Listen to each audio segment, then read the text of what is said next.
ارشد شریف تھا، ارشد شریف کے رشتہ دار تھے.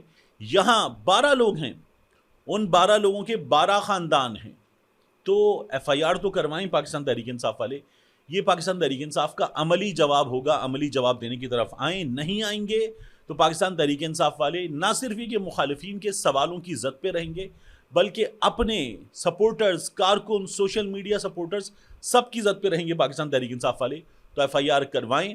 اس سے ان کا اپنا خلوص نیت اس لڑائی کو لڑنے کے سلسلے میں یہ بھی پتہ چلے گا. کمپرومائزڈ ہیں، ڈرے ہوئے ہیں، سوال کیوں نہیں کر رہے پاکستان تحریک انصاف والے؟ یا کہیں کسی جگہ پاکستان تحریک انصاف نے کوئی مکمکہ ان کے اپنے کارکن کہہ رہے ہیں کر لیا ہے؟ تو اس سوال کا جواب دیں، ایف آئی آر کروائیں. اس کے بعد آپ دیکھیے کہ اس حکومت پہ مزید مہریں لگ رہی ہیں. آج کا کالم پڑھیں حامد میر صاحب کا. حامد میر صاحب نے ایک ایک ڈیٹیل لکھی ہے کہ وہ جو شفیق لنڈ ہے نا، جو ڈی جی خان کا ہے، وہ شخص تھا جب حامد میر صاحب موجود تھے خود وہاں پروگرام کرنے کے لیے، ریکارڈنگ کے لیے. تو ان کو جو شخص پانی کی بوتل بار بار دے رہا تھا کہ اپنے منہ پہ پانی کی چھینٹیں ماریں اور آپ جو ہے وہ کہیں اس آنسو گیس سے زیادہ متاثر نہ ہو جائیں، ان سے محبت کا اظہار کر رہا تھا، وہ شخص تھا شفیق لنڈ. انہیں تصویر بھیجی گئی. حامد میر صاحب نے کسی کو تصویر اسپتال میں بھیجی اور اس نے بتایا، حامد میر صاحب لکھتے ہیں ایک ساتھی کو بھیجی، اس نے بتایا کہ بالکل موجود ہے، شفیق لنڈ کا جسد خاکی بالکل موجود ہے. 3 اور لوگ بھی، یعنی شفیق لنڈ کو شامل کر کے کل 3 لوگ موجود ہیں. اور اس کی ویڈیوز انہوں نے بنائی اور حامد میر صاحب کو بھیجی. حامد میر صاحب نے بتا دیا کہ ہیں. انیس ستی کی، صدر علی کی، شفیق لنڈ کی بات حامد میر صاحب نے کی کہ یہ موجود ہیں. مبین اورنگزیب کا بھی ہمارے سامنے ڈیتھ سرٹیفکیٹ موجود ہے. 4 شہادتیں ایسے ثابت ہو رہی ہیں. پاکستان تحریک انصاف کے موقف پر مہر لگ رہی کہ ٹھیک کرے، تو پھر پاکستان تحریک انصاف والے جائیں، ایف آئی آر کروائیں. پاکستان تحریک انصاف کے موقف پر مہر لگ رہی ہے جب فضل الرحمان جلسے میں کھڑے ہو کر کہتے کہ پہلے کہا تھا گولی نہیں چلائیں گے، پھر جب وہ آ گئے تو ان پہ گولی چلا دی، ہم مذمت کرتے ہیں. تو جائیں، آپ کے موقف پر آپ کے مخالفین بھی، آپ کے سیاسی حریف بھی، حلیف بھی، ممکنہ حلیف بھی سب ساتھ دے رہے. تو جائیں، جا کر ایف آئی آر کروائیں پاکستان تحریک انصاف والے، یا بتائیں گے کیوں نہیں کروا رہے. اپنے کارکنوں کو، اپنے شہیدوں کے اہل خانہ کو جواب دیں کہ آپ ایف آئی آر کیوں نہیں کروا رہے. یہ پاکستان تحریک انصاف والوں کو جواب دینا. آپ کے حق میں مہر لگ رہی ہے. حامد میر مہر لگا رہے ہیں، ایمان مزاری مہر لگا رہی ہیں، فضل الرحمان مہر لگا رہے ہیں، خود رانا صلاح اللہ، شاہد خاقان عباسی مہر لگا رہے ہیں، اور پاکستان تحریک انصاف والوں کے منہ پہ مہر لگی ہوئی، چپ کی مہر. تو پاکستان تحریک انصاف والے اس چپ کو توڑیں اور جا کے یہ کرنا ہے کریں. سینیٹر مشتاق صاحب میں دیکھ رہا تھا، انہوں نے اسلام آباد میں گفتگو کی اور وہ یہ کہتے ہیں کہ یہ حکومت دہشت گرد ہے، یہ حکومت قاتل ہے. ان کا یہ کہنا ہے کہ یہ حکومت خود نشئی ہے، جس نے مطیع اللہ جان پہ مقدمہ کروا دیا کہ وہ نشئی ہے، تو یہ نشئی حکومت ہے. اب اگر آپ لوگوں کو اس طرح کی سپورٹ اس وقت میسر ہے تو this is the right time to wake up, to shake a leg. This is the time to shake a leg. آپ اٹھیں اور اٹھ کے جائیں اور جا کے یہ کام کریں، وگرنہ آپ بیٹھے رہیں گے کچھ نہیں ہوگا. آپ کے مخالفین آپ کی دھجیاں اڑا کر رکھ دیں گے بار بار پریس کانفرنس کر کے. اور وہ یہ باقاعدہ صرف آپ کو نہیں، اس پورے معاملے پر رپورٹنگ کرنے والے صحافیوں کو بھی اب دھمکیوں کی شکل میں سامنے آ گئے کہ آپ ڈی چوک آ جاؤ، ڈی چوک آ جاؤ، وہاں پہ 10 دن میں، اس کے بعد وہاں ویڈیوز چلاؤ، ان کا فیصلہ کرو. یہ جھوٹ بول رہے، کرو فیصلہ. ڈی چوک میں ان تمام لوگوں کی تصویریں چلاؤ، صدر علی کے اہل خانہ کو ڈی چوک میں لاؤ اور وہ بتائیں کہ ہمارے صدر علی کو گولی نہیں لگی تھی، ہم نے غسل دیا تھا، اس کو گولی نہیں لگی تھی، اور ڈیتھ سرٹیفکیٹ جو سامنے آیا ہے وہ جھوٹا ہے. حامد میر صاحب نے بھی اپنے کالم میں لکھا. اورنگزیب مبین کو، اس کے اہل خانہ کو ڈی چوک میں لائیں، لا کر بتائیں کہ گولی نہیں چلی تھی، اورنگزیب مبین کو گولی نہیں لگی تھی. ڈی چوک میں ثابت کریں ڈی چوک میں ثابت. ہمیں لے جائیں ڈی چوک میں اور لے جا کر یہ اتھارٹی 10 دن میں وزیر اعظم کو جواب دینے کی پابند ہے. اس کے بعد سب کچھ ڈی چوک پہ لے آئیں.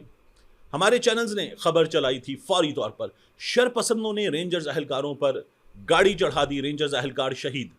کہاں ہے ایف آئی آر؟ رینجرز اہلکاروں کی شہادت کی ایف آئی آر شرپسندوں پر کہاں ہے؟ ایک بیوروکریٹ کے خاندان کا ایک ممکنہ طور پر ڈیفرنٹلی ایبلڈ بچہ، نوجوان، وہ گاڑی لے کر نکل گیا، اس نے اس گاڑی سے ان کو کچل دیا. گاڑی کی تصویر موجود، اس کا خاندان موجود، اس خاندان کی پاکستان پیپلز پارٹی سے وابستگی کی خبر موجود. پھر پاکستان تحریک انصاف والے کیا کرنے؟ یہ رینجرز اہلکاروں کی شہادت بھی ڈالی جا رہی ہے پاکستان تحریک انصاف کے اپنے لوگوں کے اوپر، تو پھر آپ کر کیا رہے ہیں؟ آپ کے ساتھ جو آج انسداد دہشت گردی عدالت میں ہوا ہے، آپ کے سینکڑوں کی تعداد میں کارکن، وہ سب کے سب منہ پر کالے رنگ کے تھیلے ڈال کر عدالت لائے گئے ہیں۔ میں تو حیران ہوں کہ حکومت نے کیا تیاری کی ہے، اتنی بڑی تعداد میں وہ کالے رنگ کے تھیلے ایک ساتھ یہ لائے کہاں سے؟ مطلب یہ خریداری کی گئی ہے ممکنہ طور پر کہیں کسی شاپ سے اسلام آباد میں، لیکن یہ کالے تھیلے ایک ساتھ اتنی بڑی تعداد میں آئے کہاں سے؟ وہ فوٹیجز آ رہی ہیں، ایمان مزاری وہاں ان کی فوٹیجز ٹویٹر پہ پوسٹ کر کے، ان کی تصاویر پوسٹ کر کے کہہ رہی ہیں کہ یہ ریاستی دہشت گردی ہے، بدترین ریاستی دہشت گردی۔ 30 سیکنڈز، یہ بڑی تعداد میں لوگوں کا ریلا لے کر عدالت آئے آپ، اور اس کے بعد جو ہے وہ کیس کا فیصلہ لے رہے ہیں۔ یہ ہو رہا ہے۔ شاہ محمود قریشی کو شٹل بنا دیا گیا، کوٹ لکھپت ٹھک اڈیالہ، ٹھک کوٹ لکھپت ٹھک اڈیالہ۔ یہ شاہ محمود قریشی کے ساتھ چلے گا اب اگلے کچھ دن، کیونکہ شاہ محمود قریشی صاحب اڈیالہ پہنچائے گئے، اس سے پہلے کوٹ لکھپت میں سماعت ہوئی ہے، جو ان لوگوں کے خلاف فرد جرم عائد کی گئی اس کو خارج کرنے کی درخواست مسترد ہو گئی ہے۔ پھر اب شاہ محمود قریشی صاحب جو ہیں وہ عمران خان صاحب کے ساتھ ایک مقدمے میں نامزد ہیں، انہیں اڈیالہ پہنچا دیا گیا ہے، وہاں سماعت ہو رہی ہے۔ تو پاکستان تحریک انصاف کے خلاف جو یہ خود کہتی ہے کہ ہم پر ظلم ہو رہا ہے، ان کے خلاف جو دوسری پارٹی ہے، حکومت ہے، دیگر ہیں، وہ چست ہیں، اور پاکستان تحریک انصاف والے جن کا کیس اس وقت سب سے سٹرانگ ہے وہ سست ہیں۔ تو بیرسٹر گوہر، سلمان اکرم راجہ، شیخ وقاص اکرم، باقی تمام لوگ یہ کر کیا رہے ہیں؟ یہ اتنے بڑے بڑے وکیلوں کے ہوتے ہوئے جو خود پارٹی کا بنیادی حصہ ہیں، پارٹی کے عہدیدار ہیں، ایم این ایز ہیں، ایم پی ایز ہیں، ان کے ہوتے ہوئے پاکستان تحریک انصاف والے خود خاموش ہیں۔ حیرانی ہوتی ہے، عمران خان صاحب کو مزید 7 مقدمات میں گرفتار کر لیا گیا ہے۔ تو یہ جو ہوتا ہے نا، عمران خان کی رہائی کسی وقت ممکن ہے، نجم سیٹھی صاحب بھی خبر دے رہے تھے کہ عمران خان کی رہائی کچھ 3 سے 4 مہینے میں ممکن ہے، اور عمران خان کو جو ہے وہ کہا جائے گا کہ آپ زمان پارک یا بنی گالہ جائیں اور وہاں ذرا جا کے چپ بیٹھیں۔ وہ کہتے ہیں مجھے پتہ ہے چپ نہیں بیٹھے گا، لیکن عمران خان کی رہائی ممکن ہے۔ یہ چل رہا ہے، اور اس کے درمیان میں مجھے کیا نظر آتا ہے، بنیادی طور پر گولی کیوں چلائی، یہ سوال ٹویٹر پہ لکھنے والی پاکستان تحریک انصاف چپ ہے۔ تو آپ ٹویٹر پہ لکھتے رہیں گے گولی کیوں چلائی، اس سے آگے کیا، عملی طور پر کیا کرنا کیا ہے، یہ پاکستان تحریک انصاف کے پاس جواب نہیں ہے۔ ان حالات میں خبر دی ہے حافظ حمداللہ صاحب نے۔ حافظ حمداللہ صاحب جمعیت علماء اسلام فضل الرحمان گروپ کے رہنما ہیں۔ وہ یہ کہہ رہے ہیں کہ عمران خان سے بریک تھرو نہ ہو، یہ ایسا نہیں ہے کہ کسی بھی صورت میں نہیں ہوگا، یہ ممکن ہے کہ بریک تھرو ہو جائے عمران خان سے۔ نعیم اشرف بٹ صاحب کو انہوں نے انٹرویو دیا ہے، اور وہ ان حالات میں یہ بھی کہتے ہیں کہ جو غلطیاں ہوئی ہیں دونوں طرف ہوئی ہیں، اور حکومت جو ہے اس نے ظلم کیا ہے۔ مجھے تو فضل الرحمان صاحب کی جماعت کی سمجھ میں نہیں آتی، بار بار کہتے ہیں حکومت نے ظلم کیا ہے، حکومت کو جا کے ووٹ دے دیتے ہیں، بار بار کہتے ہیں کہ حکومت نہیں چل سکتی، حکومت کے ساتھ جا کے بیٹھ جاتے ہیں، بار بار کہتے ہیں نئے انتخابات کرواؤ، یہ حکومت کیسے چلے گی، پھر حکومت کے ساتھ دے دیتے ہیں، سینٹ میں بھی، قومی اسمبلی میں بھی، پھر اس کے بعد بتاتے ہیں کہ اگر ہم ساتھ نہ دیتے تو یہ جو ظلم اتنا ہے، یہ ظلم اتنا ہو جاتا۔ تو ان کی جماعت کیا کر رہی ہے، پاکستان تحریک انصاف اس سلسلے میں کیا کر رہی ہے؟ تو عمران خان صاحب سے ان کے وکلا کی ملاقات ہوئی ہے، یہ ملاقات اڈیالہ جیل میں ہوئی۔ عمران خان صاحب پر مزید کیسز ڈالے گئے، ان کی سماعت چل رہی ہے، بلکہ اب تو ان کا کاؤنٹ رکھنا ہی مشکل ہو گیا کہ عمران خان 7 مقدمات میں گرفتار، 8 مقدمات میں گرفتار۔ ان کی تفصیل آگے جا کر بھی میں بتاؤں گا آپ کو۔ لیکن فیصل ملک، ایڈوکیٹ فیصل چودھری صاحب، یہ لوگ گئے تھے، عمران خان صاحب سے ملاقات ہوئی، اور یہ دسمبر کا مہینہ ہے، لیکن بتایا گیا کہ عمران خان صاحب پسینے میں شرابور آئے، کیونکہ عمران خان صاحب ایکسرسائز کرنے کے بعد عدالت میں آئے تھے، اور عمران خان صاحب کے حوالے سے نہ صرف یہ کہ پارٹی کے اندر سے قاسم سوری صاحب نے، کچھ اور لوگوں نے بھی، اس کے علاوہ عادل راجہ، ان کی اہلیہ سبین قیانی صاحبہ، یہ لوگ مسلسل لگے ہوئے تھے کہ عمران خان جو ہے وہ اڈیالہ جیل سے کہیں شفٹ کر دیا گیا ہے۔ میں نے آپ کو ویڈیو میں بتایا تھا کہ اس سلسلے میں ایک آدمی ہے، فیصل فرید چودھری، عمران خان صاحب کے وکیل، وہ ریلائبل آدمی ہیں، وہ جو بتائیں گے وہ ٹھیک ہوگا۔ اس کے بعد جن چیزوں پر جا رہے ہیں ان چیزوں پر نہ جائیں، یہ ایک بڑا سیریس میٹر ہے۔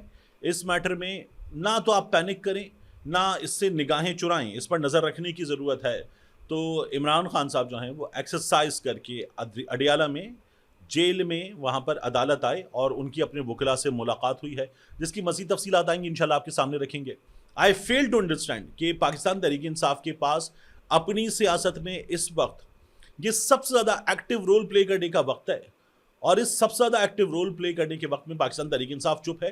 اور آپ کو وہ لوگ جن کو سیریسلی مسلم لیگ نون کے وہ لوگ جن سے اگر آپ پوچھیں نا CPEC stands for, they can not answer. ان سے اگر آپ پوچھیں نا جس طرح غریدہ فاروقی کو نہیں پتا تھا عدالت میں PPRA stands for, they can not answer. ان سے اگر آپ پوچھیں کہ جو پاکستان تحریک انصاف والے کہہ رہے ہیں کہ ہم یہ بنیادی حق رکھتے ہیں آئین میں دیا گیا بنیادی حق, اور یہ آئین میں چیزیں موجود ہیں, تو کہیں گے نہیں ہیں, یہ they are unaware of their own constitution. تو یہ اس طرح کے لوگ ہیں, یہ لوگ آپ کو ٹف ٹائم دے رہے ہیں. مطلب کتنی حیران کن بات ہے کہ یہ لوگ پاکستان تحریک انصاف کو ٹف ٹائم دے رہے ہیں جو لٹرلی پارلیمنٹ میں 2 لفظ بولنے کے قابل نہیں ہیں. یہ وہ لوگ ہیں جو انٹرنیشنل میڈیا پر 2 لفظ بولنے کے قابل نہیں ہیں. یہ وہ لوگ ہیں جنہیں اس وقت پیٹھ پر ایک تھپکی ملی ہوئی ہے اور ایک بیکنگ میسر ہے, اس کی مدد سے یہ لوگ آپ کے اوپر چڑھائی کیے چلے جا رہے ہیں. And you have the biggest support, your social media, you have the biggest support from the international media, you have the biggest support from the local media.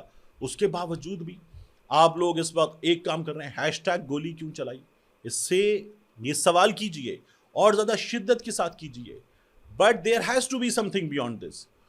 وہ جو there has to be something beyond this ہے, اس کا جواب مجھے نظر نہیں آتا کہ پاکستان تحریک انصاف کے پاس ہے. مگر پھر بھی آخر میں جاتے جاتے مجھے خود بھی ایک بار پھر یہ سوال کرنا ہے, یہ سوال آپ کو کرنا ہے کہ گولی کیوں چلائی. ملتے ہیں انشاءاللہ آپ سے اگلی ویڈیو میں.